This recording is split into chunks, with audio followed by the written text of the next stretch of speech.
aí o Padre Evandro veio até nós para nos passar a formação sobre o nosso penúltimo e último capítulos do grupo da perseverança, dessa apostila 1, do nosso grupo de perseverança. Está lá na página, é isso aí, 93, tá bom? A partir da página 93. É bioética na perspectiva da Igreja Católica. O padre vai falar dos capítulos 1 e 2, as partes 1 e 2, tá bem? Padre, seja bem-vindo, esse povo é seu, padre. Então, uma boa noite a todos. Mas tem uns de palmas também aí? Oh, que bom que vieram. Por saudade. Não, então tá bom. É bom encontrar muitos daqueles com quem a gente trabalhou já, quando passou aqui por Pato Branco, né? Seja na paróquia, estarem juntos ou encontros, ou retiros e assim por diante. A Ju pediu para mim fazer uma pequena apresentação. Eu até acharia um pouquinho desnecessário, mas só para entender um pouquinho do porquê de eu trabalhar esse assunto. Antes, porém, ela falou uma coisa que é importante, e eu vou falar isso não para me lamentar de alguma coisa, mas para pedir ajuda de vocês. Quando o Rafael fez o convite para mim, eu acho que já faz uns 4 ou 5 meses. Eu falei assim: Rafael, eu vou, mas deixa para depois da festa do Bom Jesus. Daí eu consigo. Então deixa lá para agosto. Enfim, deu certo, mas eu não imaginei que o meu colega, que muitos de vocês conhecem, que é o Padre Brasil, né, não o Brasil daqui, o Padre Vanderlei, que trabalhou aqui ano passado na Cristo Rei, foi para Roma. Chegou hoje em Roma. E eu estou sozinho em Palmas. Então, se fosse para mim aceitar hoje esse convite, possivelmente eu já não aceitaria. Mas não estou falando isso para me lamentar. Estou falando isso para pedir que vocês rezem sempre pelas vocações, né? Nos grupos de vocês, né? Nós temos aquele projeto da igreja, né? Cada comunidade, uma nova vocação. Não deixe no grupo. Às vezes o pessoal diz assim: mas a gente já reza o terço. Não. O terço é uma coisa. A dezeninha tem um objetivo bem específico. Então, mesmo antes, nem que reze depois, não tem problema. Fica o compromisso de rezar em casa hoje, a dezeninha, né? Mesmo antes do grupo, antes do terço, antes de qualquer atividade, rezem pelas vocações. A gente precisa mesmo. Se fazer uma conta bem rápida, nós temos hoje mais ou menos 18 a 20 mil padres no Brasil. A gente precisaria de 100 mil. Então, nós precisaríamos multiplicar isso por 5, para a gente dar conta de tudo, sabe? Então, é um pouquinho da nossa oração. Mas eu falei que não é para me lamentar, não.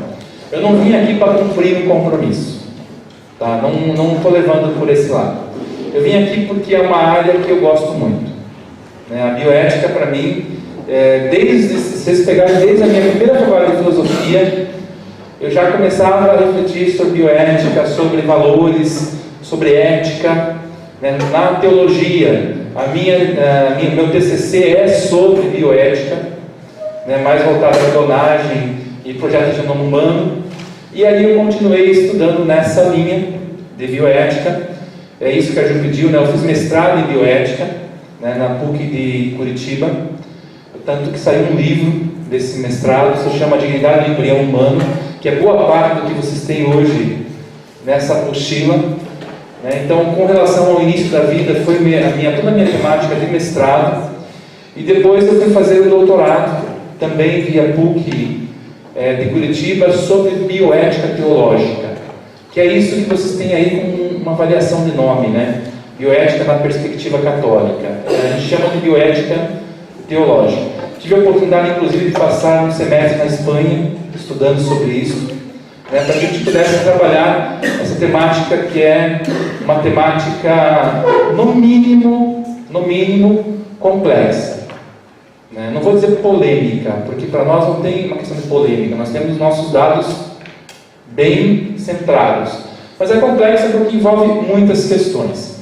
Então eu vou tomar a liberdade, nós temos um tempinho para isso nessa noite, eu vou tomar a liberdade de me preocupar mais com fundamentos, porque assim, a gente se preocupa muito mais com os temas, né?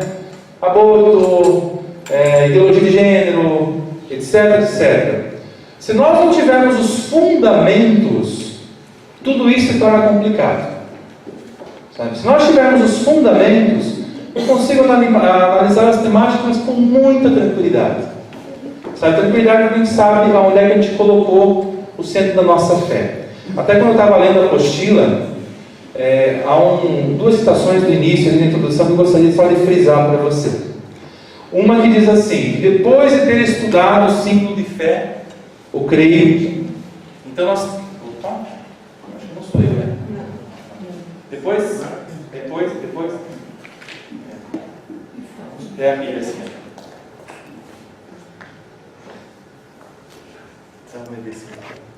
Depois. Opa. Aqui é mais fácil. Depois de ter estudado o creio, que é o símbolo da fé que nós temos dois, né? Eu acho que vocês devem ter estudado os dois, né? O apostólico e depois o niceno-constantinopolitano, né? Os dois creios, mas que tem o fundamento da fé da mesma maneira, né? Diz a apostila assim que nós temos que ser coerentes com essa fé que nós estudamos. E a coerência dessa fé entra justamente na perspectiva moral. O que é um ato moral? É o ato responsável de cada um. Até você não fazer quando deveria ter feito, já é um ato moral. Às vezes, amoral. Ou, em outras perspectivas, imoral. Não é só o que a gente faz de errado. A gente tem uma perspectiva moral nesse sentido assim: fiz algo de errado. Se eu não fiz algo certo, também já é um ato moral. A omissão é um ato moral. Imoral, evidentemente, mas entra no campo da moralidade. Então, falar de bioética significa falar de teologia moral.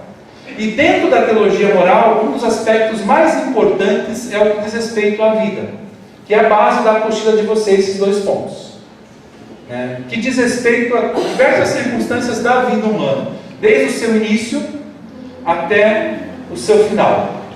E até cita-se ali um autor muito importante, é Legione, o sobrenome dele, Jerome Legione. Esse autor foi o que descobriu, ele é um estudioso, um pesquisador, que descobriu a trissonomia no cromossomo 21, ou a famosa doença da síndrome de Down, né? E quando ele descobriu, ele fez toda a pesquisa justamente para tentar dar uma qualidade de vida melhor ao nascituro, para que pudesse se fazer um diagnóstico já antecipado, já se preparar a família, o ambiente, tudo o que era necessário para que quando nascesse uma criança com síndrome de Down, ela tivesse já um ambiente para ser criada e desenvolvida. E aí ele percebeu que estavam usando os seus estudos, a sua descoberta, para justificar o aborto. E ele se tornou um dos maiores defensores da vida embrionária. Fez parte durante muito tempo da Pontifícia Academia de Ciência do Vaticano. Às vezes a gente tem essa visão de que ciência e fé não se coadunam, e que a igreja não deve se manifestar nessas partes. Hoje a melhor academia de ciência que existe é a do Vaticano. Tem 23 pesquisadores que já ganharam o prêmio Nobel, que dão assistência, que corrigem quando a igreja está errada, que orientam quando o seu Papa vai estabelecer algum discurso que leve a um dado científico. Por isso que a igreja é muito precisa, ela não tem erro quando ela se pronuncia sobre alguma coisa, porque tem esse suporte por trás. As pessoas que são contra a igreja, elas querem mostrar para nós que nós não devemos nos posicionar sobre esse assunto, porque nós não temos condições, porque a nossa convicção é afetada pela fé ou pela intolerância religiosa. É ao contrário. Quando nós buscamos o fundamento da igreja, a igreja já tem esse respaldo. Se nós pegarmos todos os documentos da igreja que dizem respeito à questão da ciência, elas são documentos muito bem fundamentados. Claro que sem nós queremos fazer e cometer um pecado na história que a gente chama de anacronismo. O que é o anacronismo? É quando a gente analisa coisas passadas com os olhos de hoje. Vamos analisar quando a igreja condenou, por exemplo, Galileu. Naquela época a ciência não estava desenvolvida. Hoje já tem uma outra perspectiva. Então não dá para a gente cometer anacronismo, analisar os outros com os valores de hoje. Nós temos que saber se fizermos isso, então daqui 50 anos As pessoas olharem para nós assim, mas como que eles eram tão quadrados, né? Tão ignorantes? Por quê? Em 50 anos a ciência vai desenvolver muito. Então só esses cuidados que a gente tem que ter. Para nós fazermos, eu vou tomar a liberdade de usar um pouquinho o quadro. Eu acho que o quadro serve mais para mim do que para vocês, tá? Que é para mim não me perder no raciocínio, a mania do professor, né? Porque daí eu posso colocar.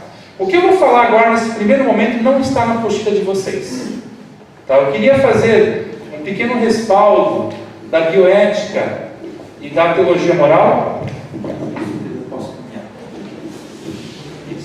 Que daí eu posso caminhar, eu quero fazer um respaldo um pouquinho da bioética, da teologia moral, para que a gente possa entrar nessas temáticas então específicas. Então a primeira coisa que eu queria colocar para vocês, o que é a bioética? Vai ser mais para mim do que para vocês, com certeza, né? Mas tudo bem. O que é a bioética? A bioética é considerada um saber muito contemporâneo. Na apostila de vocês existe a igreja, já começou a se pronunciar sobre esses assuntos, já com Pio XII. Tá? Se nós pegarmos a bioética é um pouquinho posterior. Tá? A bioética nasceu com um pensador norte-americano chamado Van Potter. Especificamente se diz no ano de 1971. Tá? Foi ali que nasceu a bioética, no ano de 1971. A gente não sabe hoje se a gente chama a bioética de ciência ou disciplina. A apostila de vocês prefere dizer ciência. Eu não vou entrar nessa questão, a gente chama isso aí de epistemologia. Né? Qual é a razão de ser de um saber específico? Van Potter também chamava de ciência. Os pensadores posteriores costumavam chamar de disciplina. Hoje, por exemplo, você vai fazer uma especialização em bioética, não existe uma faculdade de bioética. Existe uma especialização, ou mestrado, ou doutorado, que se faz via algum conhecimento já estabelecido. Ou filosofia, ou teologia, ou medicina, ou outro conhecimento, área de conhecimento que você faz a sua especialização. Não vamos entrar aqui nesse detalhe. O que importa para nós? A bioética nasceu como uma ética aplicada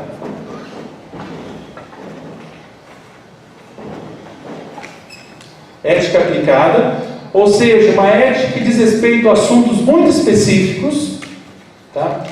E ao mesmo tempo, numa tentativa de ser um consenso interdisciplinar.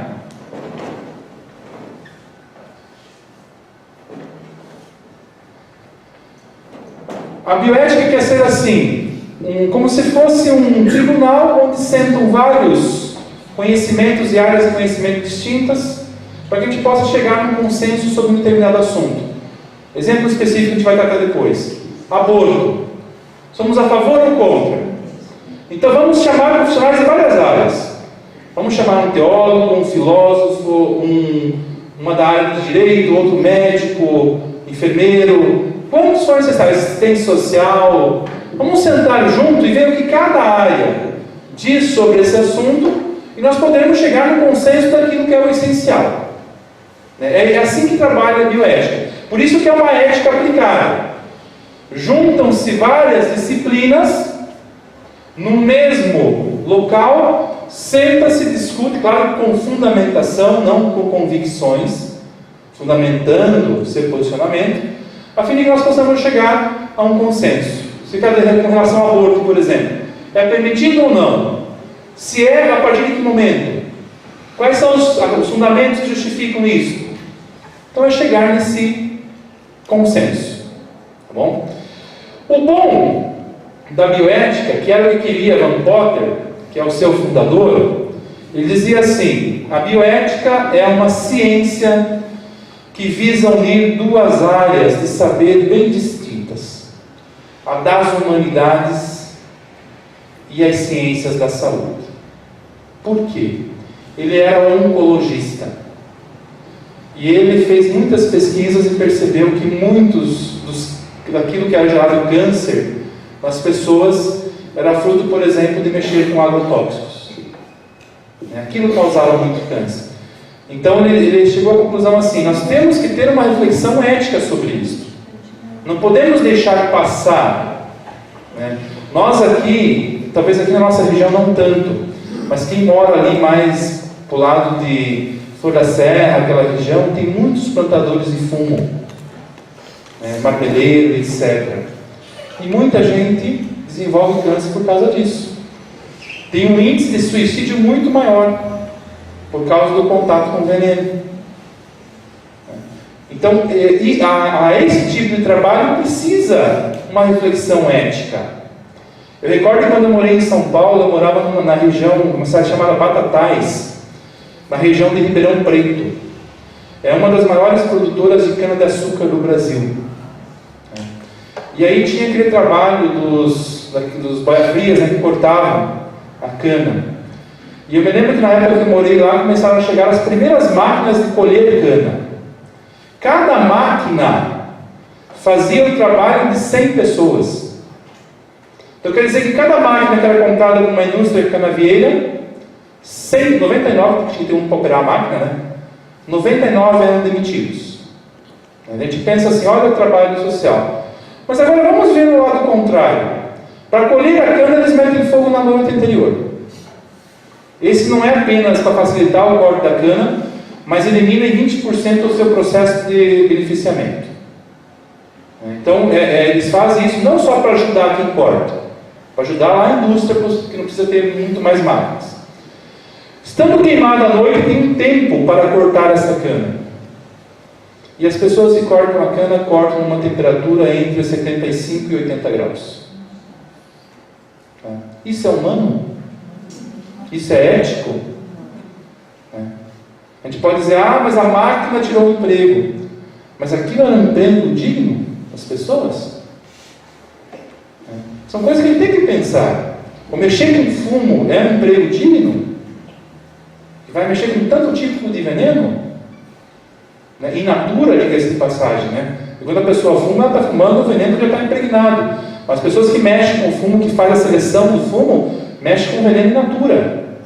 Então tem que ter uma perspectiva ética. Não dá só ter a técnica. E é isso que Potter queria. Que a gente tivesse uma reflexão ética sobre a técnica. Porque a técnica vai interferir na vida. Então essa reflexão nós temos que ter. É para isso que nasce a bioética. Tá?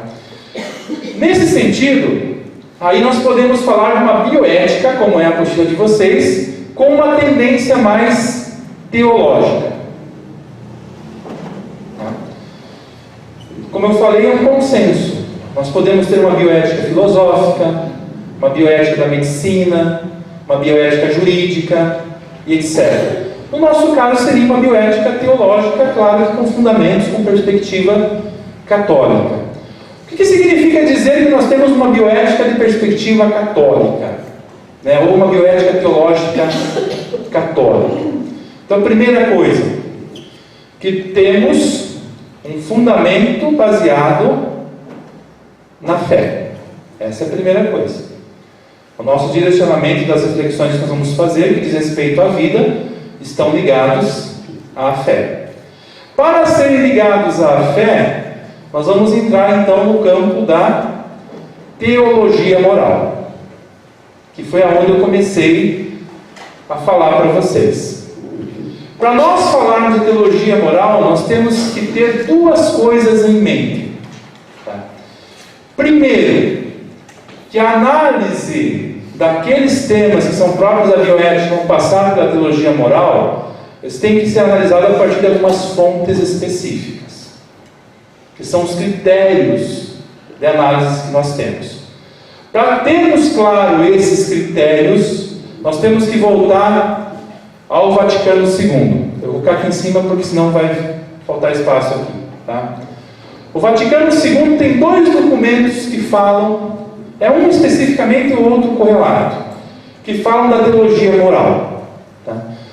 Um documento chamado Decreto Optatum Tucius, que é sobre a formação de sacerdotes.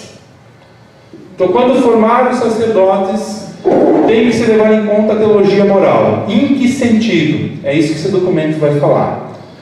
E um outro documento, daí é uma Constituição Apostólica. Você sabe que o Vaticano II ele é um complexo de 16 documentos. Eu estou falando do Vaticano II porque me falaram que vocês já tiveram várias coisas de teologia. Então eu suponho que todos vocês entendem o que é o Vaticano II, né? Tranquilos? Ou querem que eu explique um pouquinho? Pode explicar? Então vamos lá, senão a gente vai falar alguma coisa muito fora.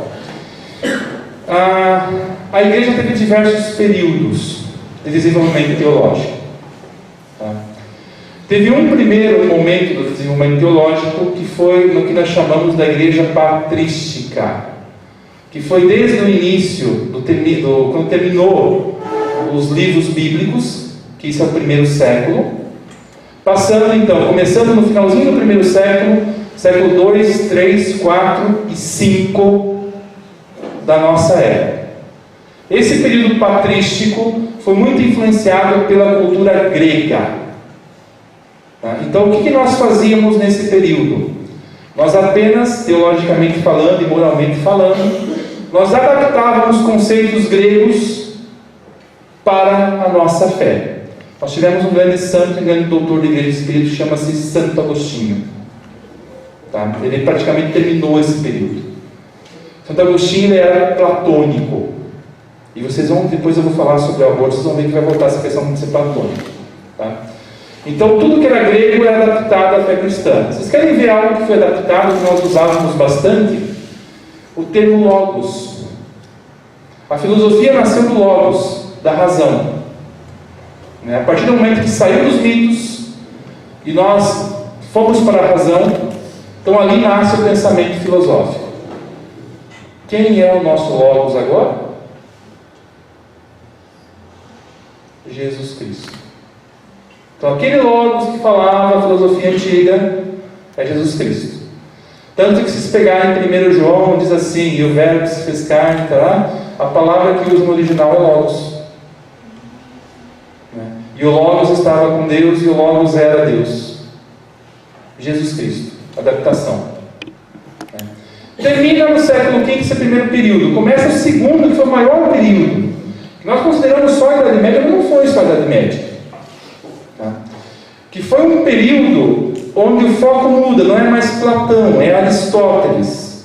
Não é mais a adaptação da cultura grega para a igreja. Agora nós temos os grandes princípios de fé. E são esses princípios que são aplicados a questões cotidianas. Temos um grande pensador nesse sentido que chama-se São Tomás de Aquino. São Tomás de Aquino era um aristotélico ferrenho. Até hoje nós somos influenciados por essa teologia de São Tomás. Você tem os princípios gerais e você aplica cada caso especificamente. E às vezes a gente não leva em conta que tem alguns casos que são exceção, que não servem ao princípio. E a nossa igreja trabalha um pouquinho nessa perspectiva. Isso é pecado. Então todo mundo cometer isso é pecador. Tá, mas tem gente ali que tem uns problemas que tem que ser colocados. Vou citar um só. Métodos contraceptivos, que depois a gente vai falar mais especificamente. Tá? Somos contra todos os métodos, contra isso, contra aquilo. Hoje, tem anticoncepcionais que são tem como receita médica para algumas doenças específicas. Então, isso é uma exceção à regra geral. E nós temos que analisar isso aqui. Então, temos que tomar cuidado. Quando que acabou esse período que chama o período da justa posição? Critérios gerais que são aplicados sem nenhuma reflexão para questões específicas.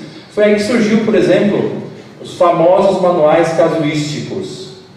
O que é pecado? É isso, isso, isso, isso, isso. Cometi isso, qual a penitência que tem que fazer?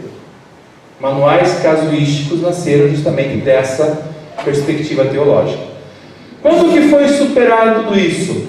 Com o Concílio Vaticano II, de 1962 a 65. O Concílio Vaticano II mudou a nossa forma de perceber a teologia. Embora muitos prefiram voltar antes do concílio, e eu vou dizer para vocês, tomem um certo cuidado, tá? Tomem um certo cuidado. Às vezes a gente recebe no Face algumas coisas que a gente tem que saber filtrar. Missa em latim, só essa missa é válida.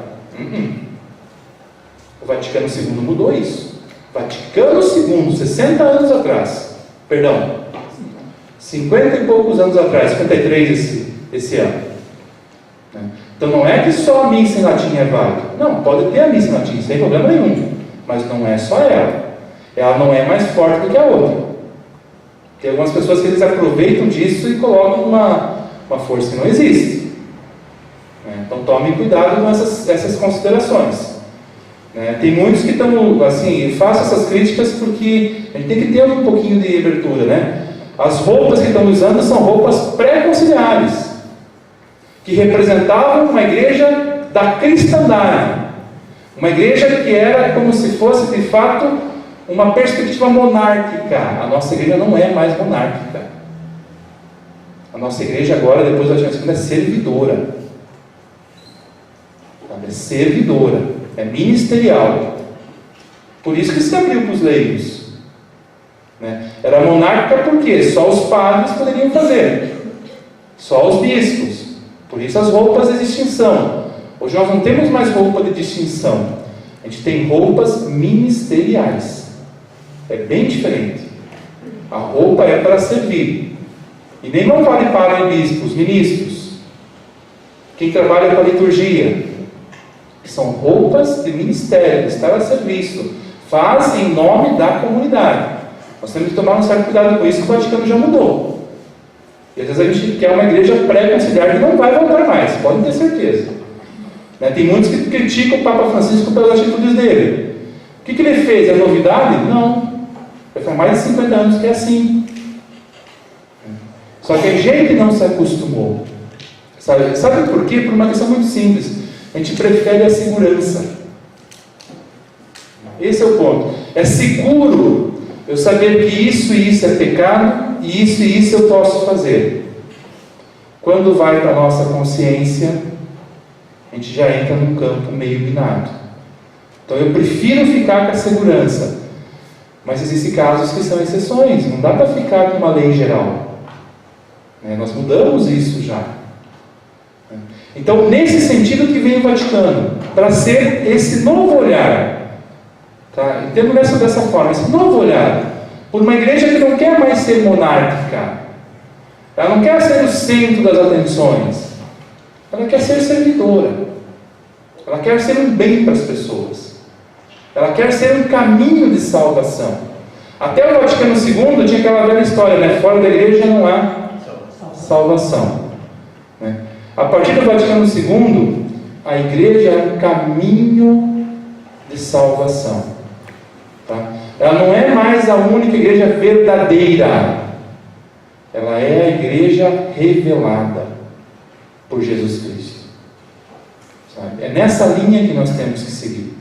Aí a gente entende uma igreja ministerial. Qual que é a nossa função? Servir. E olha como tem termos bonitos. Na renovação não tem isso mesmo? Quem está na renovação não é servo?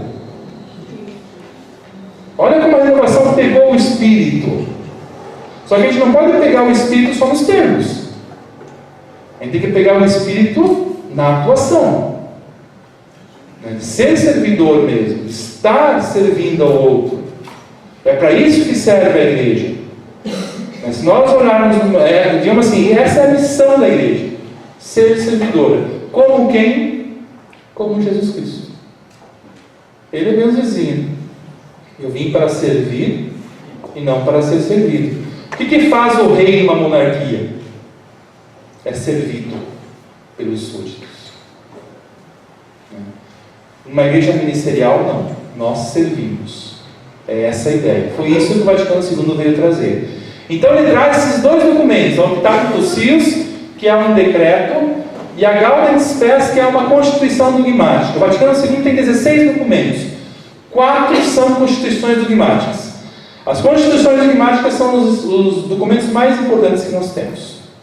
Os decretos daí são orientações para questões particulares. Vamos começar pelo mais simples, o Pitágoras Tossius. Eu escrevi um texto aqui, eu só vou ler rapidinho, para vocês entenderem. Com relação à teologia moral, olha o que diz o texto do Vaticano II.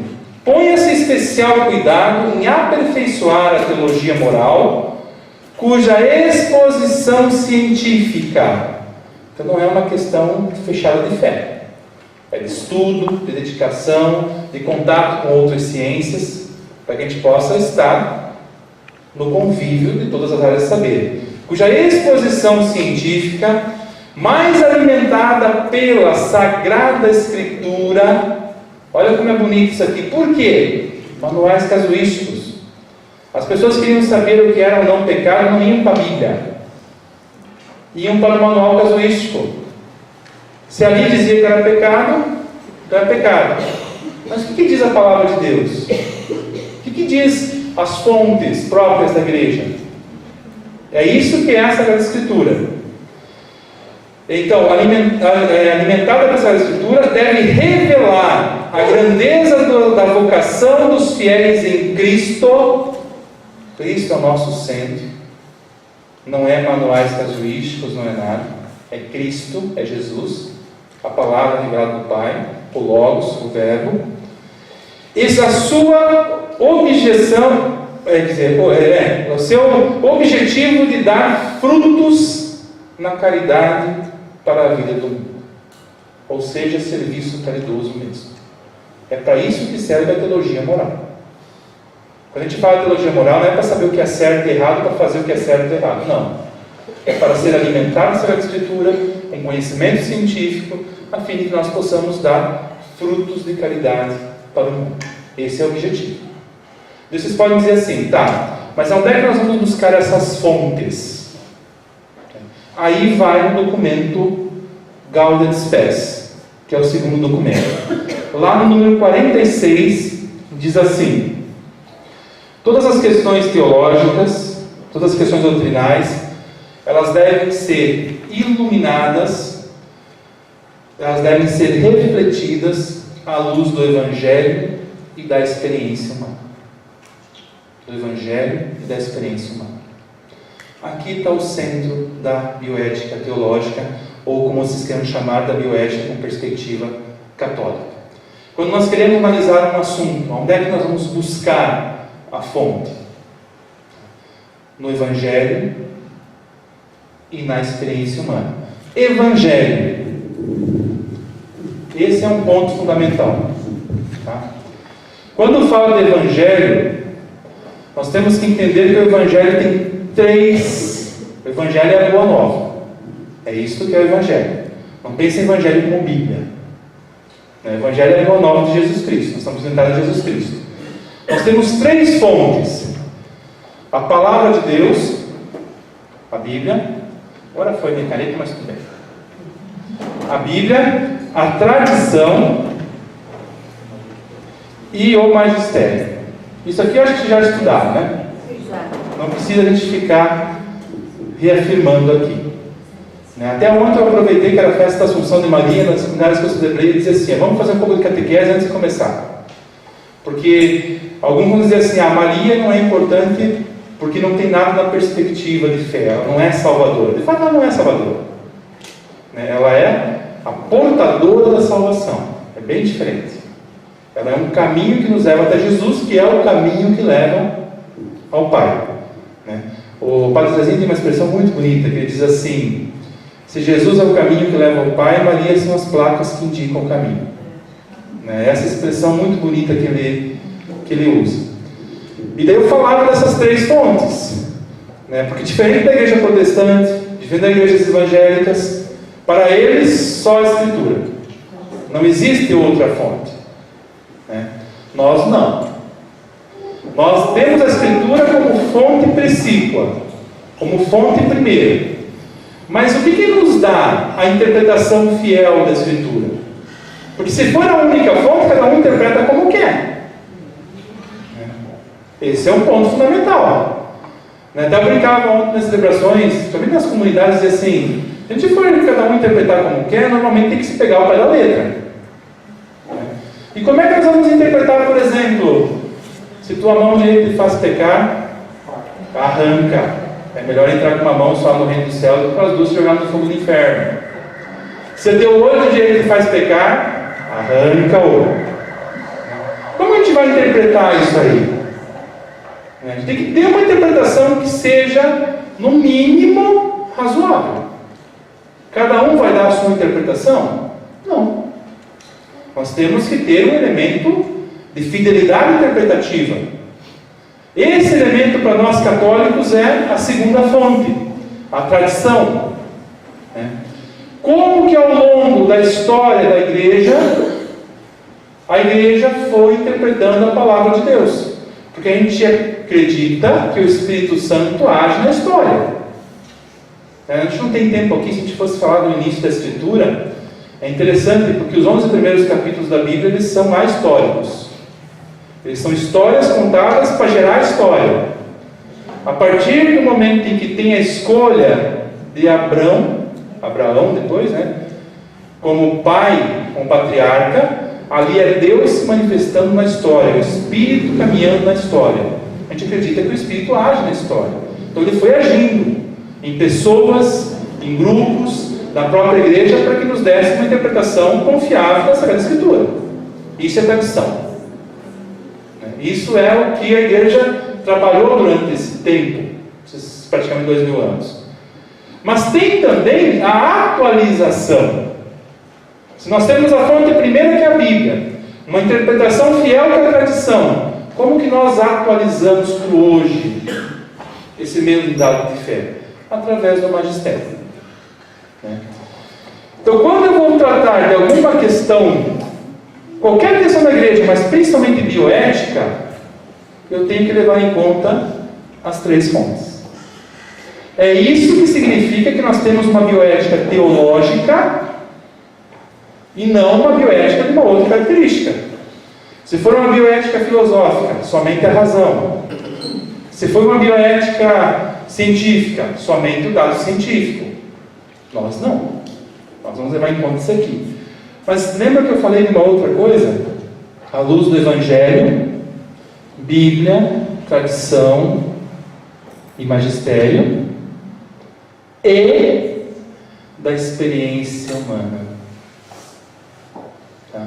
Essa é uma quarta fonte teológica. Tá? O pessoal normalmente, quando quer ficar só na teologia básica, para aqui. Nós temos três fontes. A Gaudium et Spes não. Ela diz que nós temos 4 fontes teológicas. A experiência humana. O que é a experiência humana? Primeiro, é também o conhecimento acumulado durante os séculos. Não só da Bíblia. Todo o conhecimento humano. Isso tem que ser respaldo para nós. Segundo, como também esse conhecimento humano gera uma opção moral e ética. Como que se alinha a parte cultural a tudo isso? E terceiro, talvez o mais importante, levar em conta a individualidade. Cada um é um caso específico. Hoje, se vocês perguntassem para mim assim, padre, vou citar um dos exemplos aqui da apostila de vocês, que a gente já vai dando os argumentos até para vocês poderem refletir depois. Em caso a gente não conseguir falar tudo, vocês têm como analisar. Tem uma família, tem um casal que tem um pequeno problema com relação aos filhos, ele quer planejar melhor os filhos, quer ter a paternidade responsável. Pode ou não pode usar um método não natural? Eu suponho que a igreja só usa o método natural. Pode ou não pode? Regra geral, não. Tá? Mas nesse caso específico, o casal deveria ter um diretor espiritual. Por quê? Porque o diretor espiritual não vai levar em conta apenas a norma, ele vai levar em conta a dimensão específica do casal, a individualidade do casal. E existe um princípio moral que chama-se o princípio do mal menor. É o princípio do mal menor. Vocês querem ver que esse princípio é aceito? Às vezes a gente acha assim, mas tem que ser geral. Não tem que ser geral. Nós acreditamos que nós não devemos cometer nenhum tipo de crime relacionado à vida, né? Vocês acreditam nisso, né? Em legítima defesa.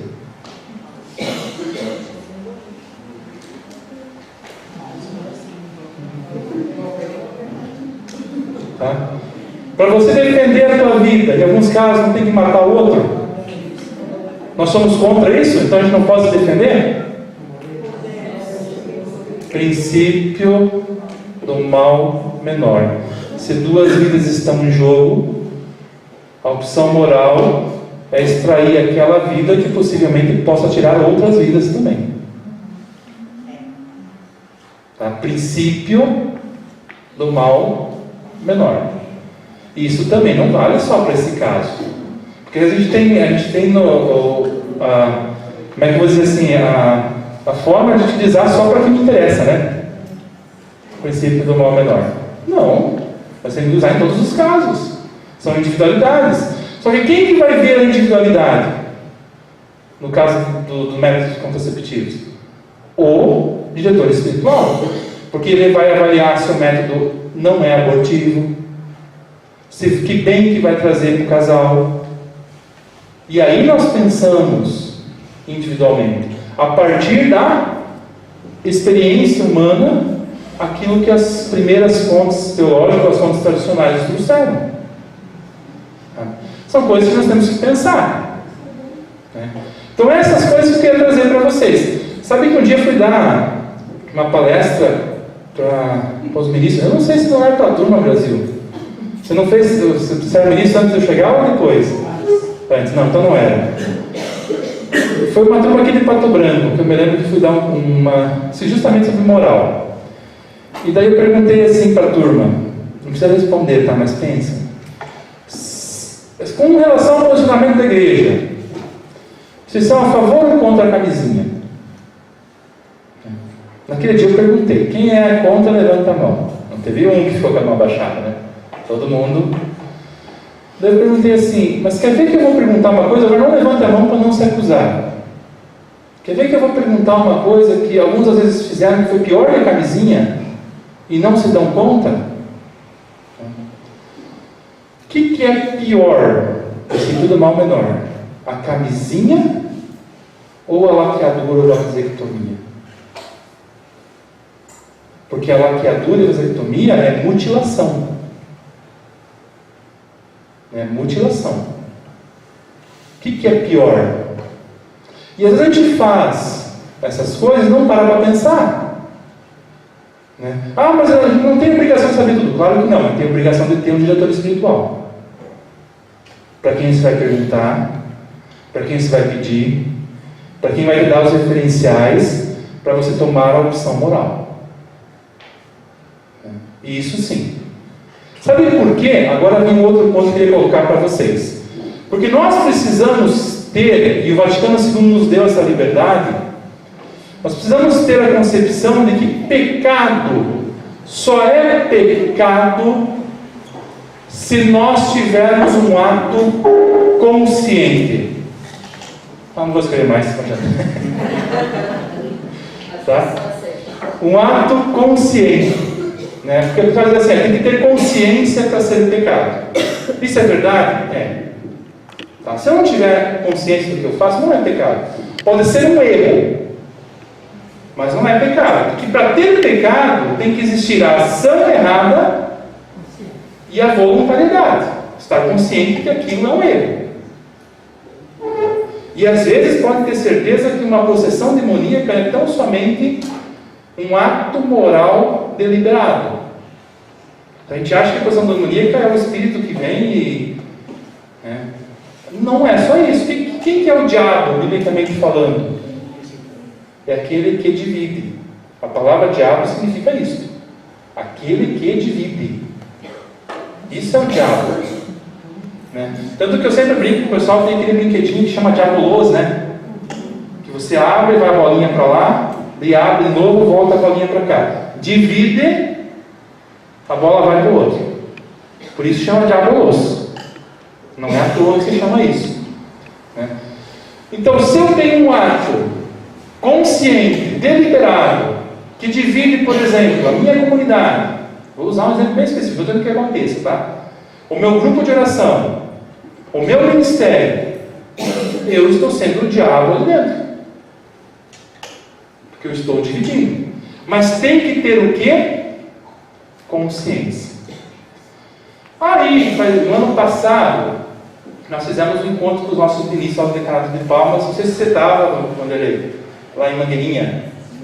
Estava? Estava. O padre de Verde falou, né?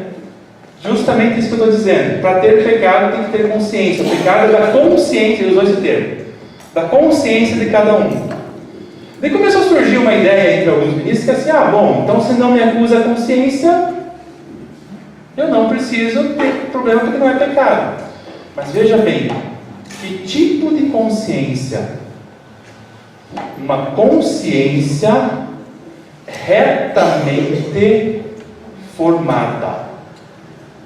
Não é qualquer consciência. É uma consciência retamente formada. Eu não sabia que era pecado. Não sabia por quê. Não foi estudar para saber antes de fazer? Vamos usar o exemplo da vasectomia e laqueadura.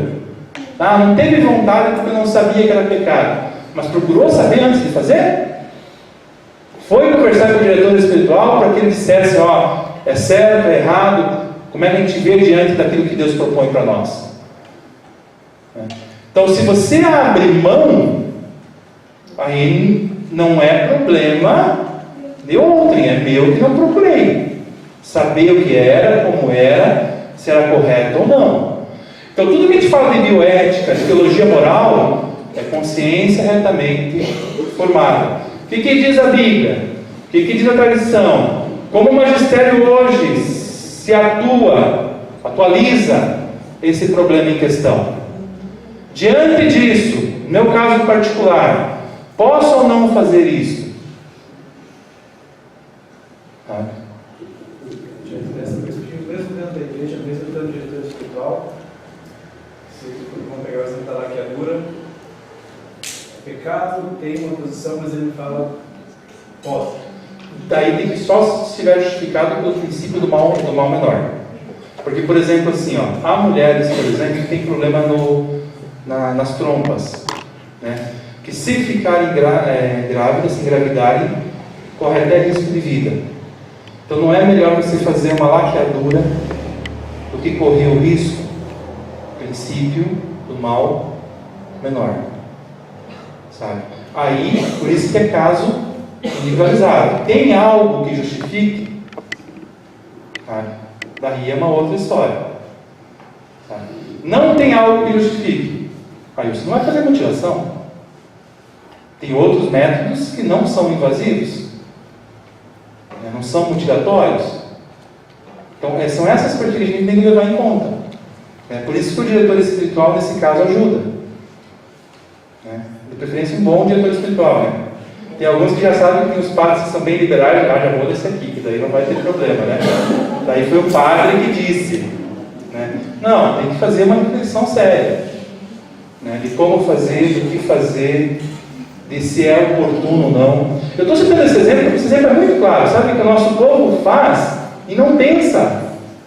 E o pior problema moral é quando a gente faz sem pensar. Esse é o pior problema moral hoje. Aquela história assim que tem pessoas que dizem assim, eu falo o que eu penso. Normalmente fala sem pensar. Pode ter certeza disso. Porque se pensasse um pouquinho, já ia tomar cuidado nas coisas. Quer dizer, isso é um ato moral. Para que nós tenhamos uma consciência retamente formada. Aí vem a bioética. Então eu fiz toda essa questão porque daí mesmo que eu não consiga falar de tudo da postura de vocês, agora vocês têm um norte. Tem um norte, se não tem conhecimento suficiente, já sabe pelo menos a quem tem um pensador que diz assim, eu não preciso saber tudo, tenho o telefone de quem sabe, é o suficiente. Então, pelo menos ter essa base, para a gente não ficar incorrendo em coisas sem saber. Até porque tem pessoas que vão se pedir ajuda para vocês, principalmente quem é servo. fez também. Hoje já tem mais possibilidades. Mas tem pessoas que vão recorrer a vocês. Pode ter certeza disso. E vocês têm que ter a humildade de dizer assim, olha, nesse caso, quem pode resolver é um diretor espiritual. Não existe é isto ou é aquilo. Sabe? Tem que ser, porque o caminho mais fácil é a pessoa chegar até vocês para não precisar ir ao padre.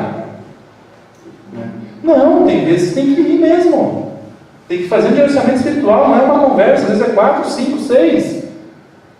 Até a gente poder chegar, mas terá um momento que, olha, então será dessa forma por causa desse motivo.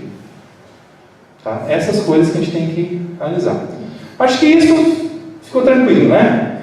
Eu dei um passo que nem estava na postura de vocês, mas para a gente poder ter um encaminhamento do que é tratar questões bioéticas. Agora vamos de fato para a bioética. Já que a bioética é ética aplicada, vamos para as questões bem específicas. Boa parte desses 2 capítulos diz respeito ao início da vida. Tá? Começa com o aborto ali, que vocês têm. Depois vai passar para a questão do diagnóstico pré-natal. E aí no segundo ponto já, na parte 2, tem contracepção, reprodução assistida, células-tronco e clonagem. Todos esses temas diz respeito ao início da vida. Todos. E é aqui que nós temos que centrar um pouquinho a reflexão. Antes de passar para os casos específicos, nós temos que entender qual é o posicionamento da igreja, seguindo todos aqueles elementos que eu coloquei para vocês, com relação à posição de defesa da vida. Tá? Lembra que eu falei que eu ia voltar à questão platônica e Aristóteles? Agora nós temos que voltar. Por quê? Porque quando a gente fala hoje, vou citar só um dos exemplos, aborto. Nós somos contra, na igreja, a bioética, a Igreja Católica, nós somos contra qualquer possibilidade de realizar o aborto, seja no embrião, seja no feto. Entendemos que o feto é o embrião desenvolvido a partir da 8ª ou 9ª semana. Ali já tem o feto, ou seja, já tem a pequena criancinha, né, com feições, já começa a desenvolver os membros, já tem um pequeno ali, homenzinho. Tá? Esse é o nosso posicionamento. Somos contra qualquer tipo de aborto, com o embrião ou com o feto. Até hoje, se vocês pegarem um pouquinho o nosso Supremo Tribunal, eles dizem que o aborto, eles vão julgar agora até a 12ª semana.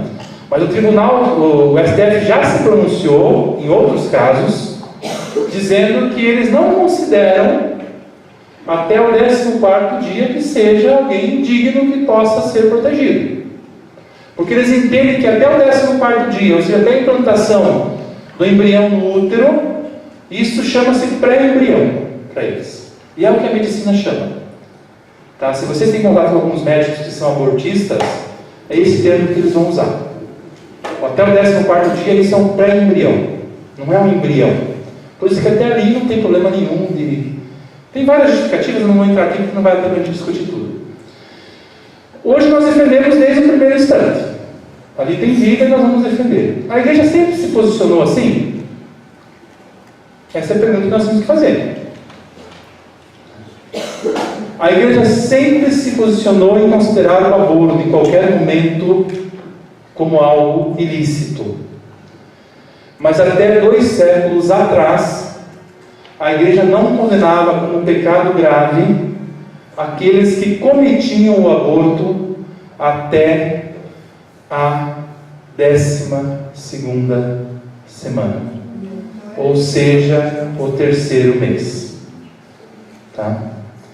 Vou explicar o porquê, vou explicar o porquê mudou, e vou explicar o porquê que hoje o STF está julgando o 3º mês, que daí é outra coisa que nada a ver com a igreja.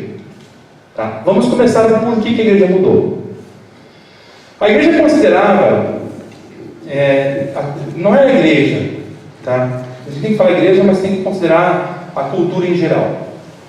Tinha um problema, que era um problema que nós chamávamos da animação. O que é o problema da animação? Era consenso, desde a perspectiva filosófica, desde o século V a.C., que há uma animação no ser humano, ou seja, existe o corpo, o biológico, e que nesse corpo há uma alma. Por isso a animação. Então não é isso que a gente fala dos dois elementos? Corpo e alma? Né? Então esses dois elementos. O problema está no seguinte: quando que há essa junção entre corpo e alma? Aqui está o problema. Tá? E tem uma discussão entre Platão e Aristóteles. Platão, ele é dualista.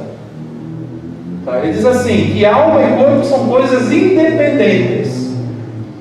Tá? Totalmente independentes. Existe, até ele usa um exemplo bem legal. Bem legal não cabe aqui. Mas interessante, significativo, simbólico. Ele diz assim, é como a gente considerasse o cavalo e o cavaleiro.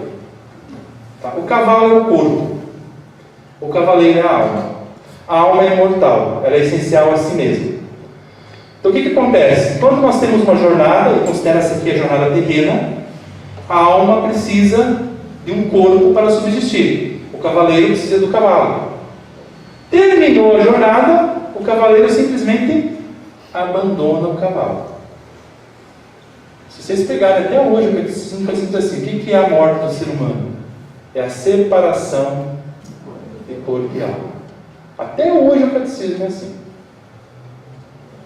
Isso é a ideia platônica. Mas Platão foi superado pelo seu discípulo, chamado Aristóteles. Aristóteles não considerava a filosofia dualista. Aristóteles criou uma outra filosofia que chama a filosofia ilemórfica, o ilemorfismo. Para Aristóteles funciona assim: existe, claro, duas realidades, corpo e alma. Mas quando há alma no corpo, eles já não são mais dois. É um só. Se morre, morre o ser humano.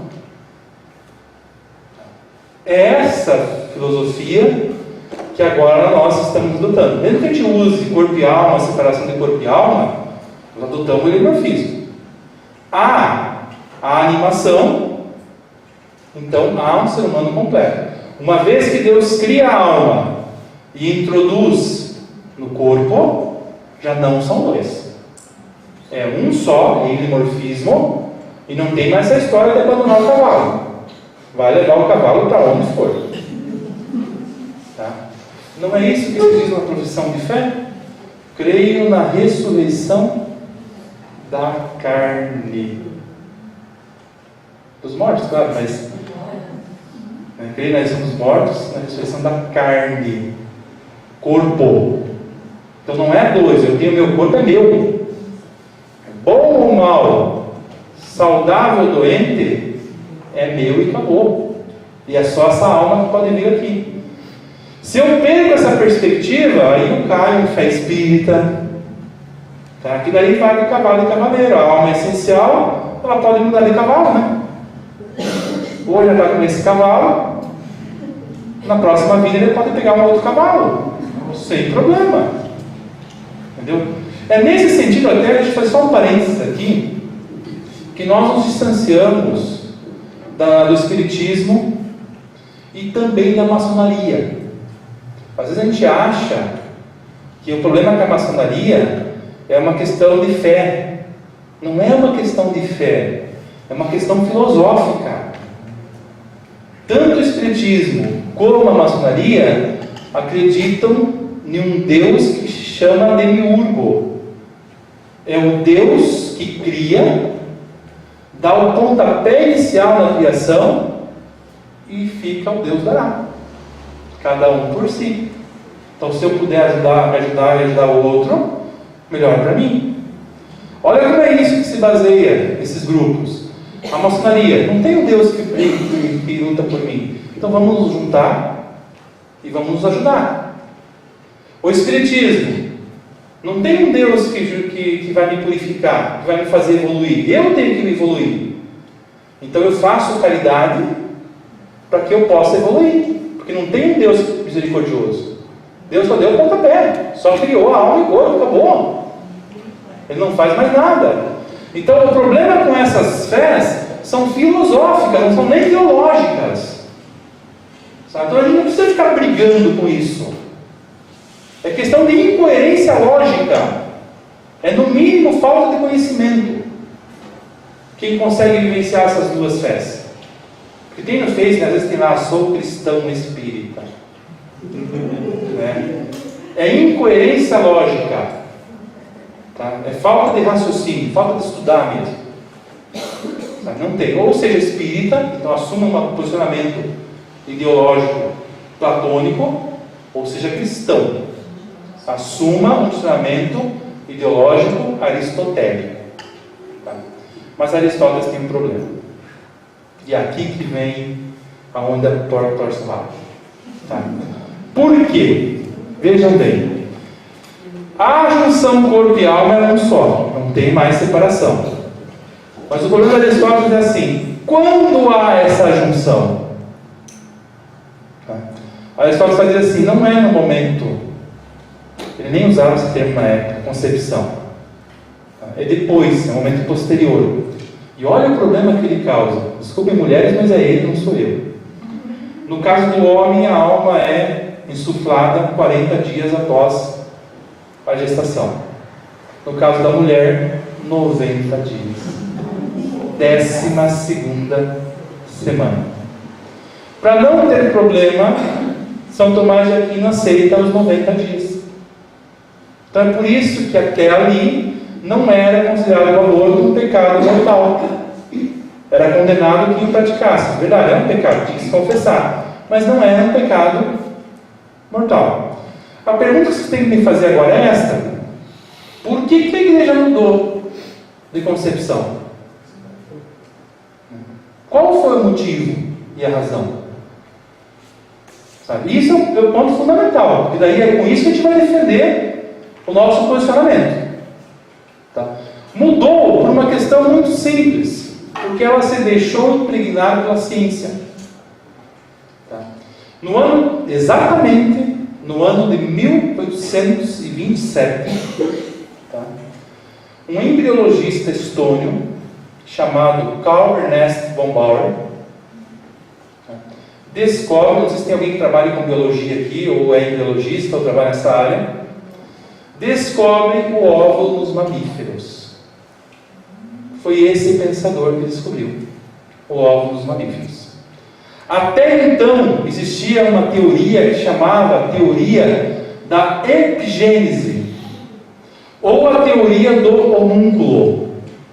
Acreditava-se que no esperma existia ou o homenzinho pequenininho ou a mulherzinha pequenininha, que era, na hora da cópula, colocado no útero da mulher e a mulher desenvolvia. Não é à toa que a palavra esperma vem de espermata, que é semente.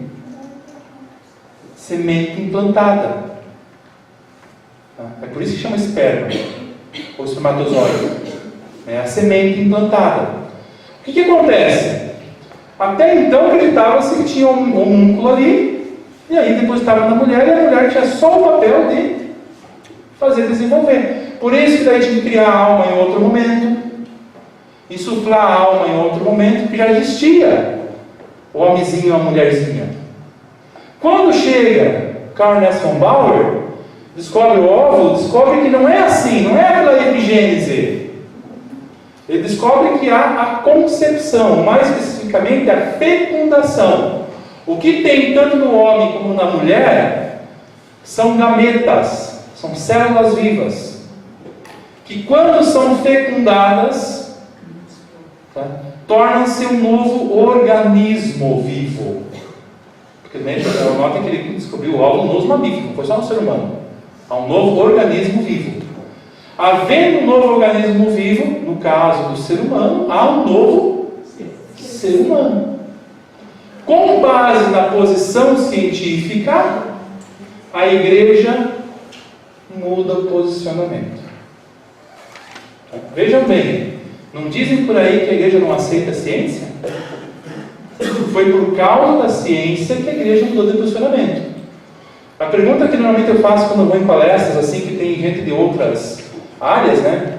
Esses dias até fui em dois vizinhos na Semana Acadêmica das Ciências Biológicas.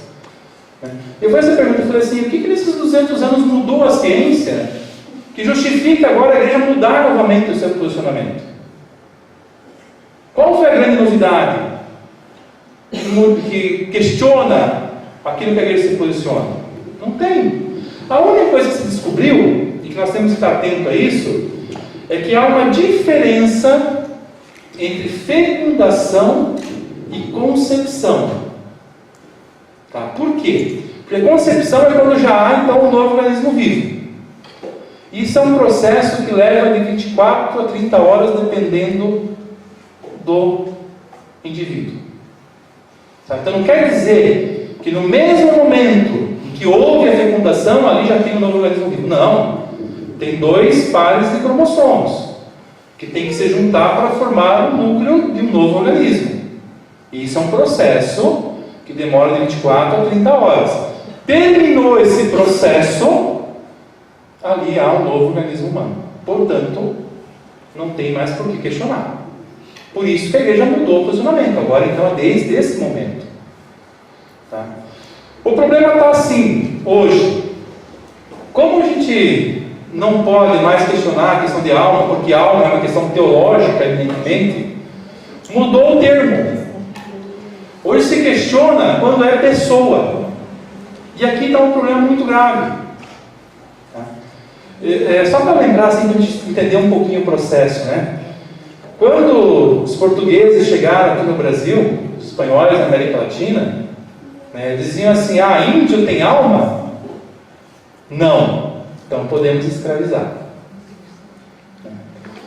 Tá, os jesuítas catequizaram os índios, batizaram os índios, agora eles têm alma. Não dá mais para batizar. O pessoal critica as reduções jesuíticas, mas foi para isso. Foi para batizar os índios e não deixar que eles fossem escravos. Tá, é bom que a gente tem essa noção, senão os professores de história falam as coisas para nós, a gente acha que, né, tem que tomar cuidado. Tá, não pode mais escravizar índio. Como é que nós vamos buscar mão de obra? Vamos para a África. O que acontecia na África? Guerras internas. Um povo escravizava o outro. Os portugueses não precisaram entrar na África para buscar os negros. Já estavam no litoral, à venda, à disposição. Qual que é a pergunta dos portugueses? Negro tem alma? Não. Então podemos escravizar. Trazemos os negros para cá. Hoje não cabe mais perguntar se tem alma ou não. Como eu falei para vocês, alma é um termo efetivamente teológico. A gente fala isso numa discussão com outros saberes, a gente passa por ridículo. Só que eles trocaram o termo, que é a mesma coisa. Hoje eles perguntam de pessoa. O embrião é pessoa? Se não for, nós podemos utilizar. Até a 12ª semana é pessoa? Se não for, pode-se fazer o aborto. O problema é que pessoa é um termo filosófico, não é científico. E na filosofia tem filósofos que defendem pessoa desde o primeiro momento da concepção, como tem um filósofo, por exemplo, que se chama Peter Singer, que é vivo até hoje, que diz assim, só pode considerar pessoa quem tem relações com o outro consciente. Quando que acontece isso? Quando a criança tem 2 anos de idade. Até ali não é pessoa. E daí, como ele é defensor dos animais, diz assim, alguns primatas mais evoluídos podem ser considerados pessoas, porque ele tem consciência do outro. Olha como é complicado. Então não dá para seguir um termo ideológico, porque cada um vai ter a sua visão, cada um vai ter a sua filosofia. Alguns vão seguir Platão, outros Aristóteles, alguns Peter Singer, outros Legendre, como nós. Cada um vai ter seu posicionamento. Então não é isso, nós temos que buscar o dado primeiro. Qual é o dado primeiro? O científico. A igreja busca o dado científico. E é interessante que nessas discussões, a igreja é acusada de não levar em conta a ciência. Olha como a gente não precisa fazer nenhuma, a gente chama na filosofia de falácia ad misericordiam. A gente vai defender, vai fazer a nossa postura contra o aborto, manda aquelas imagens de aborto, disso, aquilo. Não precisa. É uma questão de ciência. É uma questão racional. É o mínimo razoável numa sociedade que a gente considere que se ali já há um ser humano, a gente o defenda. É isso que vem o nosso posicionamento. Mas eu falei que ia falar a terceira coisa, né? Por que hoje no STF está as 12 semanas ou terceiro mês? Não é por causa disso da igreja. Tá? É porque há uma concepção de analogia que diz assim: já que considera-se morte cerebral quando não se tem mais atividade neural, ou pelo menos que a pessoa não tem mais reversão e não sente mais dor, e aí nós podemos utilizar os órgãos para transplante de órgãos, faz analogia reversa. Quando que a criança, nascituro no caso, o feto, tem o início do desenvolvimento, começa a sentir dor, a palavra que a gente usa correta é essa, quando ele começa a ser senciente, que tem já o primeiro desenvolvimento cerebral importante, que ele começa a sentir dor. Como é que pode ser? Por consenso científico, a partir da 12ª semana. Tem aqueles casos que dá um pouquinho mais, outros um pouquinho menos, mas é por aí. Faz analogia reversa. Mas eu pergunto para vocês assim: quem que definiu um critério de morte cerebral? Tá? Porque dependendo de quem definiu, é questionável a opção. Foi a Universidade de Harvard, há 50 anos atrás. Então a Universidade de Harvard, como é que nós vamos questionar, né? Foi uma equipe da Universidade de Harvard, que tinha pouco mais de 12 membros. Mais de 70% desses membros trabalhavam com transplantes de órgão. Então eles seriam afetados diretamente com isso, porque não dava mais para considerar a morte da pessoa com parada cardiorrespiratória, porque a parada cardiorrespiratória agora foi inventado o desfibrilador, parou o coração, você pode reanimar a pessoa. Então esse critério não é mais válido naquela época, evidentemente. Vamos utilizar o critério então da morte cerebral, quando não tem mais reversão, ou supostamente é possível medir, mensurar quando não existe mais reversão. Mas quem criou esse critério foi aqueles que estavam sendo beneficiados com transplantes de órgão. Então é no mínimo conflito de interesse. Se vem alguém aqui e diz assim: o cigarro não faz mal, mas eu sou da Souza Cruz, estou vendendo cigarro no final, se nem quiser, né? O meu posicionamento ele é condicionado. Então é no mínimo conflito de interesse. Na ciência existe um critério que quando há conflito de interesse você não pode pesquisar, porque a tua pesquisa não vai ser aceita. Esse é o ponto fundamental. E por esse motivo faz a analogia reversa e começa na 12ª semana. Então isso pode ser um critério válido hoje? Não, porque é ideológico. Como é que eu vou poder dizer que há uma pessoa só a partir desse momento? É ideologia, não é científico, efetivamente. Senão, com Peter Singer, eu posso dizer que a pessoa é com 2 anos de idade.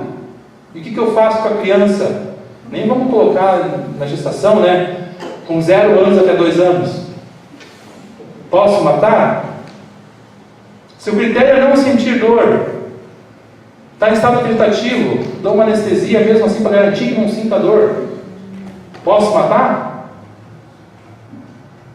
Olha como a gente começa a questionar critérios que não são válidos. Então por isso que a igreja defende esse mesmo momento, e por isso a campanha da igreja contra essa questão de liberar o aborto. Sem falar em outras questões que aqui nem vale a pena a gente mencionar, mas bem rapidamente, dizem o ministro da Saúde, Ricardo Barros, que é paranaense, para nossa desgraça, mas tudo bem, né? Quando ele era ministro da Saúde, agora não é mais, ele disse que existia 1,5 milhão de abortos por ano no Brasil. Se seguir essa conta de 1,5 milhão de abortos, quer dizer que a cada 70 mulheres que nós conhecemos, uma pratica aborto por ano. Então, é uma questão de proporção, é simples. Entendeu? E é aborto provocado, não é aborto espontâneo. Porque aborto espontâneo, por exemplo, eu sei que a minha mãe sofreu um aborto espontâneo. Mas isso é espontâneo, ele diz o aborto provocado. Isso é mentira. O Brasil tem hoje mais ou menos 90 mil casos de abortos provocados por ano. Tem um problema que é assim, na área de saúde pública, porque muitas mulheres morrem vítimas de clínicas clandestinas. Ministério da Saúde não dá mais do que 50 mulheres por ano que morrem por causa de aborto provocado. Tá, mas são 50 mulheres, são. Mas vamos fazer uma analogia também, já que gostam de fazer analogia, né? Quantos morrem por causa do uso de álcool por ano? Isso não é um caso de saúde pública, né? Quantos morrem por causa de cigarro por ano? Isso não é caso de saúde pública. Agora, você justificar a morte de crianças por causa de 50 mortes, isso é um caso de saúde pública. Outra coisa que diz assim, não podemos condenar a mulher que já passou por... Tudo bem. Quantas mulheres que cometeram aborto que estão condenadas no Brasil? Nenhuma. Nenhuma. Então isso não justifica. A gente não pode usar isso. Agora, o que não nos falam também é assim, qual é o problema do aborto? Tem algum problema para a mulher? Se a mulher cometer um aborto, ela tem 39% a mais de chance de ter câncer de mama. Se cometer 2, já passa de 60%. Se cometer 3 abortos, tem 79% a mais de chance de pegar câncer de mama. Isso o Ministério da Saúde fala. Quem tem clínicas de aborto fala. Se não bastasse isso, existe inúmera pesquisa que considera o problema do pós-aborto tão prejudicial que aumenta o número de suicídios, como nos casos de soldados pós-guerra. Pós-guerra. Isso ninguém nos fala. Então, esse é o posicionamento da igreja. Por isso que quando nós falamos que nós somos pró-vida, não é só pró-vida da criança, é pró-vida da mulher. Possivelmente morram muito mais mulheres por causa desse problema de depressão pós-aborto do que as vítimas de clínicas clandestinas. Mas isso não é problema de saúde pública. São essas coisas que a gente tem que colocar. Isso tudo que eu falei é para justificar todos esses temas aqui. Por isso que eu falei que é parte de fundamentação. Então a questão do aborto. Por isso que a igreja defende a vida em todos os momentos. Não preciso nem voltar mais à questão do aborto. Depois, se quiserem ler, para fundamentar melhor. Questão do diagnóstico pré-natal que se faz hoje. A igreja aceita, vou falar bem rapidamente, se quiserem passar na apostila, né? 95. Aceita desde que não seja para seleção de crianças. Tá? Desde que tenha a intenção de curar, ser diagnosticado com algum tipo de doença. Não para eliminar a criança. Tá? Ou nesse caso, nem para a criança, para não confundir quem nasceu, né? Ou nascituro, que esse é o termo correto. Seja ele embrião, seja ele feto. Na parte 2, já meu horário está indo. Na parte 2, contracepção, da mesma forma. A igreja só aceita os métodos naturais. Por uma questão muito simples. Os naturais é que são os 100% garantidos, tá?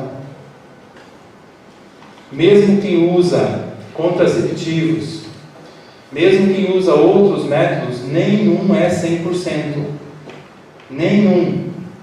Tá? Mas o médico que orienta diz que é 99%. Você pode ser 1%. Então não é 100% garantido. Mas se, aqui eu quero deixar bem claro, se o casal precisa de algo que vá além dos métodos naturais. Vou dar um exemplo bem específico, desculpa ser bem, não é baixo, mas assim, levar em consideração a experiência humana, né? Pense num caminhoneiro. Tá? Vem em casa de 2 em 2 meses. Chega em casa, métodos naturais, está no período fértil. Vai ter que esperar mais 2 meses?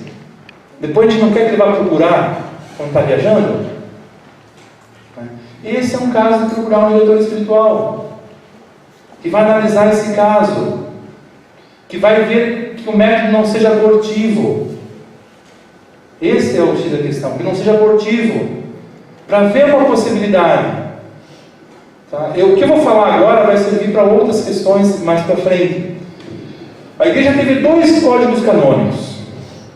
Tá? O código de 1917 e esse nosso que está valendo até hoje, que é de 1983. Tá? E é preciso que a gente tome cuidado, porque a gente às vezes está no código anterior.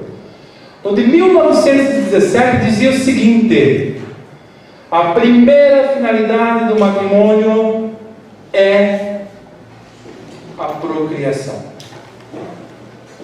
Todo ato sexual tem por objetivo procriar. Então nenhum método é justificado. Porque se todo ato é para procriar, se você tira essa finalidade do ato, então você acabou com a finalidade primeiro. Código de 1983. Qual é a primeira finalidade do matrimônio? O bem dos cônjuges. Segunda, a procriação. Tá? Tanto que, olha como é complicada a coisa. Um homem que vai contrair um matrimônio, se ele for infértil, ele pode contrair matrimônio, porque ele vai cumprir a primeira finalidade. Se ele for impotente, ele não pode contrair matrimônio. Isso é dito canônico. Não estou nem falando de doutrina, estou falando de norma. Esse é um ponto diferencial. O primeiro bem do casamento, a primeira finalidade do casamento é o bem dos cônjuges, ou seja, é a relação. E isso tem que nortear tudo. Porque daí vocês vão dizer assim: então é justo que alguém procure, tem dificuldade para ter um filho, vamos procurar uma fertilização artificial. É justo isso?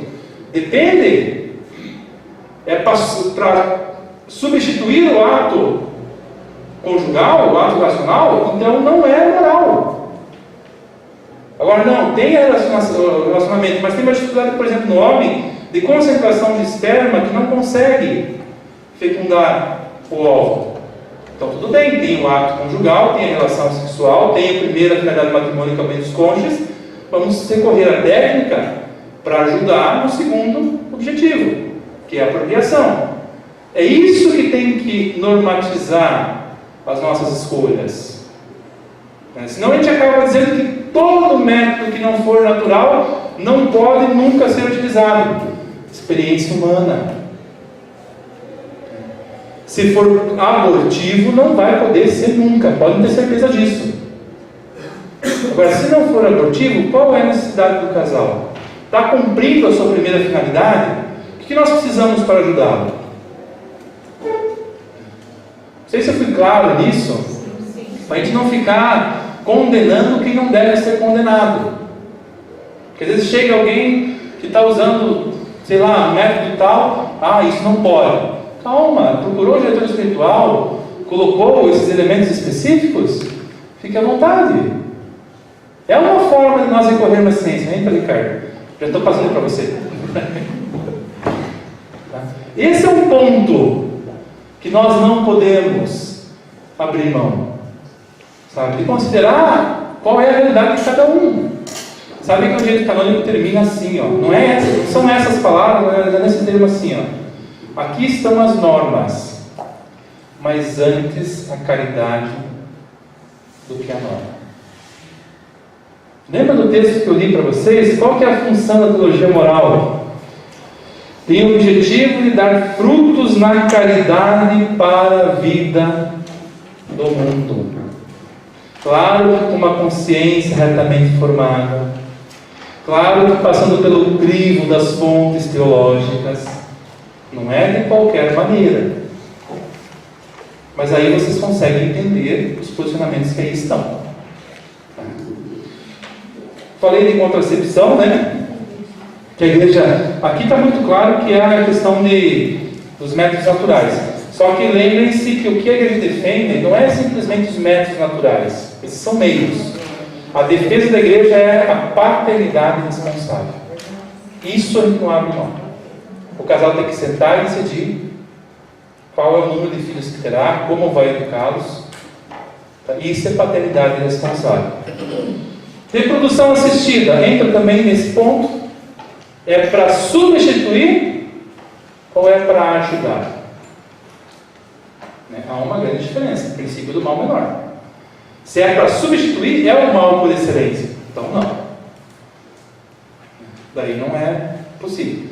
Se é para ajudar, pode ser. O único cuidado que tem que ter na reprodução assistida é que, eu não sei se teve alguém que já fez reprodução assistida, mas os médicos vão lá e fecundam vários embriões.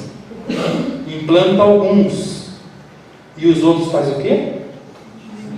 Tá? É esse o problema que nós temos hoje. Os outros são seres humanos, passaram pelo processo. São embriões. E aí o que vamos fazer? Congelar? Descartar? São coisas que nós temos que focar. Tem países no mundo que dizem assim, pode fazer reprodução assistida? Pode. Só dos embriões que vão ser implantados. Mais do que isso, não.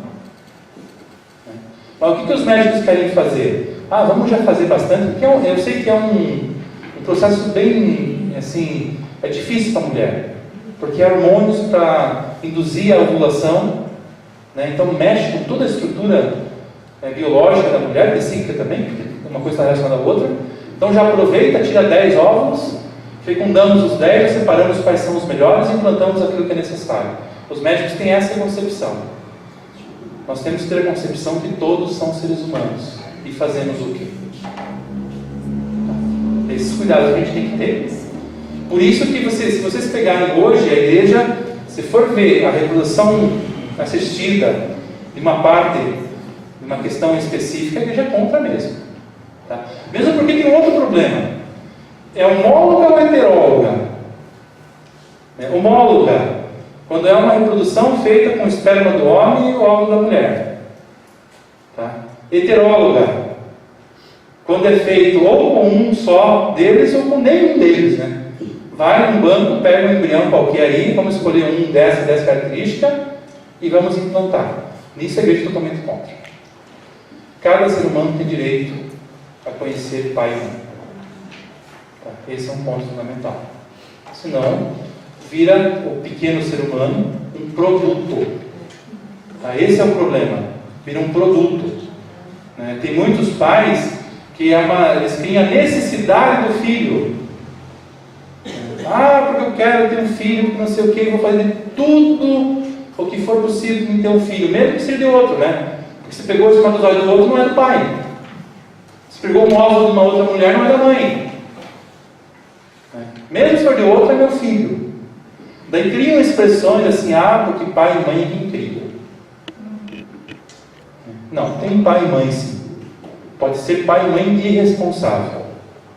Aí é uma outra questão. Mas é filho do pai e da mãe. E a igreja sempre defende isso. Por isso que procriação hoje é o segundo objetivo do matrimônio, não o primeiro. Acho que deixei claro também, vocês depois. Questão das células tronco. É a mesma coisa. Se for embrionária, a igreja é contra, porque mata-se o embrião para conseguir a célula tronco. Se for célula tronco adulta, aí nós não temos problema nenhum em aceitar. Tá? Então é esse o ponto referencial. Só falando das células tronco, o governo foi em 2005, o governo aprovou uma lei justamente para utilizar esses embriões sobressalentes dos quais eu falei para vocês. Deu uma discussão no STF há 3 anos, em 2008. O STF disse assim: dá para utilizar esses embriões, porque se eles não forem implantados no útero, não são considerados pessoas. Então podem ser utilizados. Tá. Hoje, oficialmente, nós temos no Brasil 80 mil embriões congelados. Todos esses poderiam servir a pesquisas. E daí a gente acha que vai salvar o mundo com as pesquisas embrionárias. Fora o que não é registrado, né? Que são, eu acho que dá umas 2, 3 vezes esse número, mas como não tem pesquisa, não vou comentar. Vamos ficar com 80 mil. Sabe quantas pesquisas há hoje de células-tronco embrionárias no Brasil? Nós temos 80 mil embriões, né? Quantas existem? 5. E nós justificamos os 80 mil, mas não sei quantos que não são registrados em embriões que podem servir a pesquisa. Isso é saúde pública? Questionamento que a gente faz. Clonagem. A clonagem, agora estão começando as técnicas que não utilizam embriões, que normalmente utilizam o embrião, tira o núcleo e injeta o núcleo de uma outra célula. O que acontece? Mata o embrião. Então não precisa nem falar mais nada, é pessoa, não existe a menor possibilidade de fazer isso. Tá? Existem algumas técnicas, como eu falei, de clonagem que se faz já só com células, aí é possível, mas daí não gera outro ser. Tá? Aí só gera tão somente outro tecido. Pode gerar um rim, um fígado, pele, mas daí não gera um outro ser. Para gerar um outro ser tem que ser embrião. E nisso, não preciso nem dizer que a igreja é contra. Tá? Doação de órgãos. Desde que não afete as questões morais vigentes não, nossas, né, próprias da teologia, sem problema. Questões morais não estão ligadas apenas a tráfico de órgãos no sentido de que mata alguém para usar, né? Tá, teve morte cerebral, dá para usar? Tranquilo. Mas que critérios? Esse é o ponto. Porque há muita gente que tem tráfico de órgãos de pessoas vivas. E isso também é errado. Eu dou o meu fígado, mas só se foi para o meu irmão, para os outros não. Você tem uma fila, tem que ser respeitada. Então são coisas que a gente tem que pensar, moralmente falando. Lembre-se que todo ato é moral. Tem que ter o respeito. E os últimos 2 pontos que vocês têm aqui, a questão da eutanásia e suicídio. Suicídio temos um problema assim, não vai dar tempo de eu falar, eu tenho que falar um monte de coisa sobre suicídio, porque entra vários casos. Tá? Entra pessoas com depressão, que eles são pessoas doentes, e aí nós temos um problema grave, porque a pessoa doente não está em uso racional, e aí como é que você vai condenar uma pessoa assim? Tá? Agora, não quer dizer que toda pessoa que comete suicídio é depressiva. Esses jovens que estão morrendo por qualquer coisa, em Palmas agora dá uma mania, briga com o namorado, se enforca, isto não é motivo. Isso é um problema de educação, porque não foi dado os limites. Pra vocês terem uma ideia, uma menina que eu acompanhei um caso que se enforcou lá, porque brigou com a namorada, mas não é isso, não é preconceito, tá? Brigou com a namorada, então a namorada não quis mais ela se matou. Vamos ver o caso da menina. A mãe, o pai já não existe. A mãe simplesmente não aguenta ficar com a menina, deu para a avó criar. A avó deixa a filha fazer o que quiser, tá? Fica no celular o dia inteiro. Sabe qual condição ela colocou para poder visitar a mãe? Se tinha internet na casa da mãe. Se não tivesse internet, ela não queria ver a mãe. Isso é depressão? Ou é falta de uma educação, inclusive educação moral? Sabe? Então o suicídio pode ser uma doença social. Sabe? Que nós temos que levar em consideração como doença social. Não é doença da pessoa, a pessoa não está doente, não. Só que nunca foi imposto limites. Nunca passou por uma frustração, evidentemente. A primeira frustração torna-se motivo. Então nós temos que analisar isso. No suicídio, uma coisa tem que ficar bem clara. Quando a gente fala de filosofia, a vida é um dom absoluto. Tem até um filósofo chamado Immanuel Kant, eu gosto sempre de citá-lo. porque é ele que fala um pouquinho dessa questão de valores, de dignidade. Ele diz assim, ó, a pessoa sempre é um fim, nunca um meio. Tá? Por isso que o valor da pessoa é inalienável. Ela sempre é fim, nunca meio. Eu posso me servir para fazer o aborto porque o corpo é meu. O corpo é teu. Aquele ser que ali está, não. Ele tem um fim em si mesmo. Ele não é um meio para a tua felicidade. Por isso que a criança pode se tornar um produto, aquilo que eu falei antes. A criança não é um fim em si mesmo, não. É um produto para que eu seja feliz. Olha como é uma coisa complicada, né? Mas na teologia ainda é pior. Pela fé ainda é pior. Porque na fé a vida não é absoluta. Quem é absoluto é Deus. A vida é um dom que Deus nos concede. Se a vida é um dom que Deus nos concede, a vida não nos pertence. A vida a Deus pertence, teologicamente falando.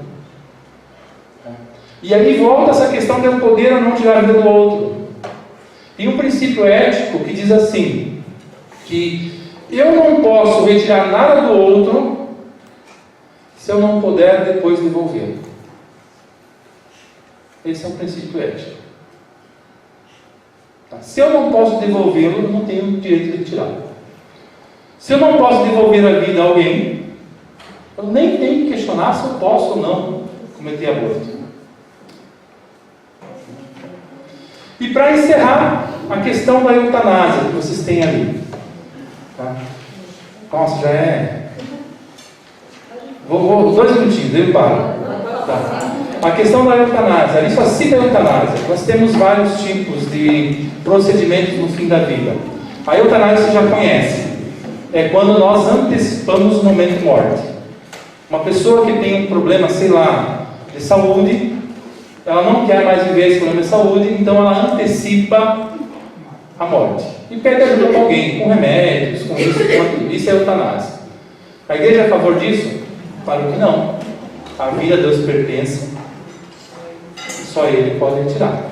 Tá? Mas não existe só a eutanásia. Existe também a distanásia.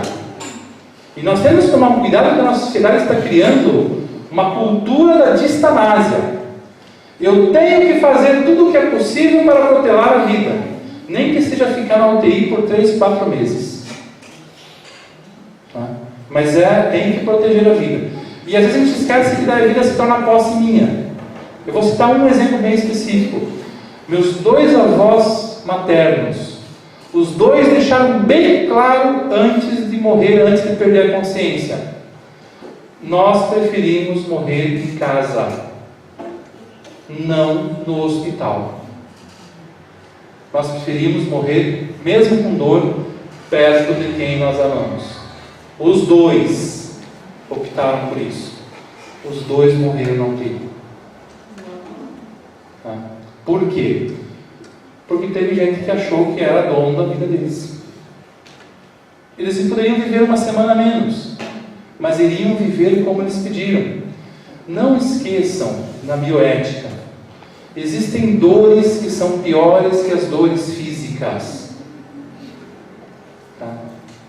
Existem dores existenciais que são piores do que as dores físicas. E isso nós temos que levar em consideração. Então, nem a eutanásia, nem a distanásia. O que nós optamos? Pela ortotanásia, a morte no tempo certo. Ou, se quer em patologia, a morte no tempo de Deus. A morte sem abreviações. Se eu tenho que usar um remédio, na igreja existe um princípio que já faz também quase 200 anos, que é o princípio do ordinário e do extraordinário. Se hoje eu tenho uma doença e tenho um remédio para essa doença, eu tenho que usar esse remédio, porque é ordinário. Mas eu tenho uma doença e tenho um método experimental que não tem. Isso é extraordinário. Eu não consigo falar, desculpe, mas teve aquele remédio que saiu para o câncer agora, faz uns 3, 4 anos, a fósforo, aquilo lá que você sabe o nome, eu não consigo me articular para esse negócio aí. Né? Hoje já é comprovado que faz mais mal do que bem. Quantos não entraram no processo de serviço público para conseguir esse comprimido? Iludidos, o remédio diz. Tem uma campanha, eu não sei se é aqui, o Beltrão, de um rapaz que quer ir para, acho que para Tailândia, para fazer infiltração de células-tronco, porque lá é permitido. Né? Tem que tomar cuidado. É uma pesquisa reconhecida? Eu acredito que não, porque se fosse reconhecida, existiria no Brasil. Não precisaria ir para a Tailândia. Por que lá é reconhecido e não aqui? Por que lá é reconhecido e não nos Estados Unidos, por exemplo, que tem um critério muito forte para isso? Sabe? Aí a gente ilude a criança, ilude os pais, que vai trazer uma cura que não existe. É meio extraordinário. Isto não é moral. Isso é distanásia. Sabe? E é pior ainda, porque existe um conceito que se chama de mistanásia ou cacotanásia. Tá? Por isso que não é fácil falar de bioética. A mistanásia é assim, ó, e se existe a eutanásia, o que é a eutanásia? A eutanásia é a morte boa, não é o tempo certo, é a morte boa, a morte feliz. A mistanásia é dada a um autor que diz assim, que existe a morte triste. Quantas e quantas pessoas morrem por falta de tratamento, por exemplo? Tá? Iludidas. E a cacotanásia é um aperfeiçoamento da mistanásia, porque é o seguinte, quantas e quantas pessoas morrem de maneira violenta, sabe? Sem ter direito de se defender, sem ter dignidade de vida. Sabe? São essas coisas que fazem a questão da bioética. Tá? Falei demais, eu sei, mas são tantas coisas que dá muito falar. Me pediram para falar da ideologia de gênero, mas não vai dar tempo. Deixa eu só dar uma sugestão para vocês. E daí, algumas coisas que faltaram. A Diocese tem essa revista aqui. Tá? Não pensem como propaganda pessoal, que não é para isso que a gente se dispõe. Tá? Mas a nossa revista, eu estou escrevendo uma série, não é editorial, é um negócio de crônicas ali, sobre a teologia moral. Tá? Nesses 3 últimos números, tem a questão dessa teologia moral que eu falei hoje. Tá? Tem um justamente sobre essa consciência retamente formada. Tem um outro sobre a doutrina social da igreja, os princípios que nós temos, esse princípio do mal menor, do bem e tudo mais. E o outro, se eu não estou enganado, é sobre a questão da cultura da violência, sobre a pena de morte. Tá? Ela é bimestral. Foi esse ano. Esse aqui foi a primeira, foi março e abril, e daí segue. Agora no próximo número é sobre a questão da juventude, sobre os graus de sentido que nós devemos ter. Né? Porque tem um grupo de jovens suíços que eles têm uma frase bem interessante. Eles dizem assim: deixe-nos morrer de tédio, deixe-nos morrer de fome, mas não de tédio. Sabe? Que é importante ter um sentido para quem viver. Eu digo isso aqui porque são coisas pequenas. E tem um número atrasado, nos 2 anos, que eu falei sobre ideologia de gênero, que dá para pesquisar lá e tem bastante coisa sobre isso. Mas isso é só uma referência para vocês, tá? de como a gente pode ir estudando esses temas e aprofundando. Tem um dos primeiros números dessa revista que eu falei justamente sobre a questão do aborto, tá? Que dá para estudar também quem quiser. Ficam as sugestões. Agradeço o convite, desculpa passar às 9h30 agora, então terminamos para não ficar mais do que isso. E fico à disposição, né, quando precisarem de alguma coisa.